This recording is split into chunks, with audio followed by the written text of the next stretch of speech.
স্বাগতম জনাইছো। আশা কৰো ভিডিঅ'টো প্ৰথমৰ পৰা শেষলৈ চাব। আৰু এনেকুৱা গৰম পৰিছে নহয়, সেইকাৰণে গৰমত খাব পৰা এটা ৰেচিপিকে বনাওঁ বুলি ভাবিছো। আপোনালোকে ৰেচিপিটো শেষলৈ চাই থাকিব।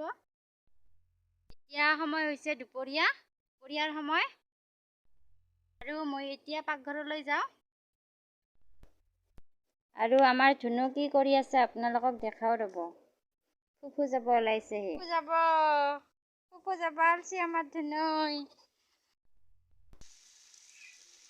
আজি মই বনাব লৈছোঁ কৰ্দৈ টেঙা আৰু বিলাহীৰ সৈতে মাছৰ এটা ৰেচিপি। আমাৰ ঘৰত যেতিয়াই মাছ থাকে আৰু গৰম দিলে বেছিভাগ মাছৰ টেঙাই বনাওঁ। মই টেঙাখিনি কাটি ল'লোঁ।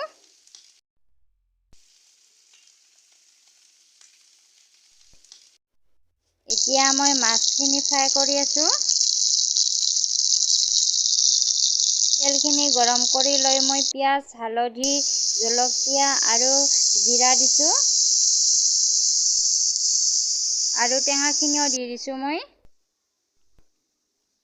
এতিয়া মই পানী দিলোঁ।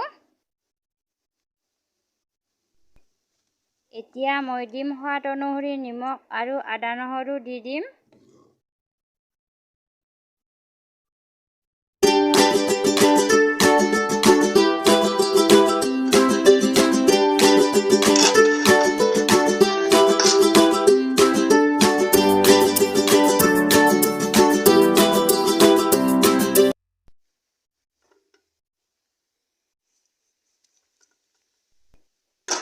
আৰু মাছ কেইপিচমান দি দিছোঁ মই। এয়া আমাৰ আঞ্জাখন প্ৰায় হ'বলৈ ধৰিছে, টেঙাখিনি সিজিব ধৰিছে। এয়া আমাৰ কৰ্দৈ টেঙা বিলাহীৰ সৈতে বনোৱা মাছৰ আঞ্জাখন ৰেডি হৈ গ'ল। গৰমত এই টেঙাৰ জোলখন খাবলৈ বহুত বেছি টেষ্টি লাগে। ৰেচিপিটো প্ৰথমৰ পৰা শেষলৈ চোৱাৰ বাবে বহুত বহুত ধন্যবাদ। আগলৈ আকৌ লগ পাম নতুন নতুন ৰেচিপি লৈ। আজিলৈ ইমানে।